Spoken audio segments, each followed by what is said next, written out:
important. How many times have you heard it said that women don't dress for men, but women dress for other women? Interesting. Is it possible that women simply are dressing for themselves? Ooh, wow. Janet Mock has this wonderful quotation that says, femininity in general is seen as frivolous. People often say feminine people are doing the most, meaning that to don a dress, heels, lipstick, and big hair is artifice, fake, and a distraction. But I knew, even as a teenager, that my femininity was more than just adornments. They were extensions of me, enabling me to express myself and my identity. Ooh, that's powerful. And welcome to Lipstick Leadership, where in fact we are empowering women to greatness through communication, resilience, and grit. Interesting topic today. Hello, I'm Debbie Lundberg of Presenting Powerfully.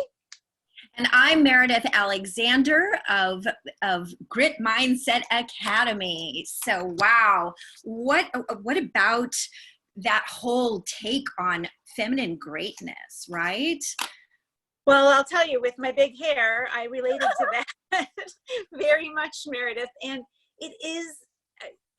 it's a wonderful thing to think about. And it's a little bit sad in that we get these conversations going about, are women dressing for men or women? And yet I don't think I've heard a conversation ever spoken to great lengths about, I feel good dressing the way I do, not because I'm attempting to prove something to someone else.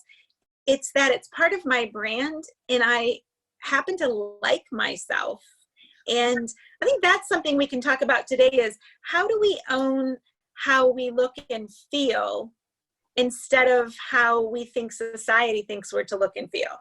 Absolutely. I think that's such a big thing, owning our greatness and owning our story. And, you know, I work with so many clients, so many women who are in male-dominated industries and feel like that it can be a struggle to be taken seriously. That seems to be a real common thread, you know.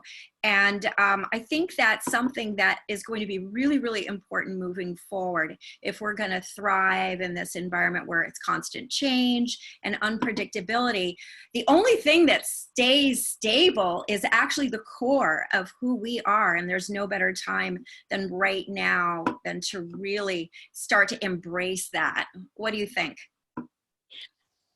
I agree. And a really great way to embrace it is to think about, what do you want people to say when you're not around?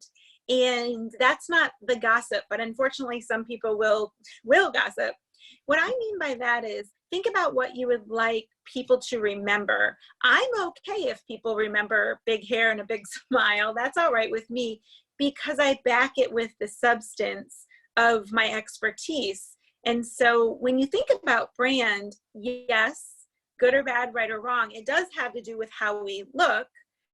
And I don't think it's so much about how we are physically created. It's more about what we present. So I encourage our listeners to think about, what are you consciously deciding to present? You know, my tagline of how you present is how you are remembered. And what I mean by that is, we get to choose every day. And if you can choose how you want to look, it impacts how you feel. And when we feel good about that, then we're presenting the right brand. Absolutely. Yeah, I would agree with that. And I think in addition to, you know, what we're presenting on the outside, it goes to how we're viewing ourselves on the inside. And it's not simply the moments of our successes, celebrating our successes, although that's really, really, really important. But I think that it really is when we get into that mindset terrain, which is really kind of my sweet spot, it's also understanding that there's a partnership of but those great moments that really take our breath away, and those other moments that really kind of sculpt us into who ultimately we become, those moments that knock our breath out. And yet when we have scars, when we have things that are considered quote unquote maybe imperfections, to me, I think we're entering into an era where we would be worthy of looking at those scars as simply crying out that we were mightier than the things that tried to bring us down, right? And especially as women, we balance so much. So I think if we can be very aware, I like to say ACT, right? A being for aware. Listen to our inner narrative, because our inner narrative really defines how we experience our life. And to your point, how people remember us, right? Because our inner narrative is a reflection of how we're viewing ourselves. And then C would be to have the courage to change any of those when we find ourselves going down kind of a negative rabbit hole, or worrying about someone criticizing us.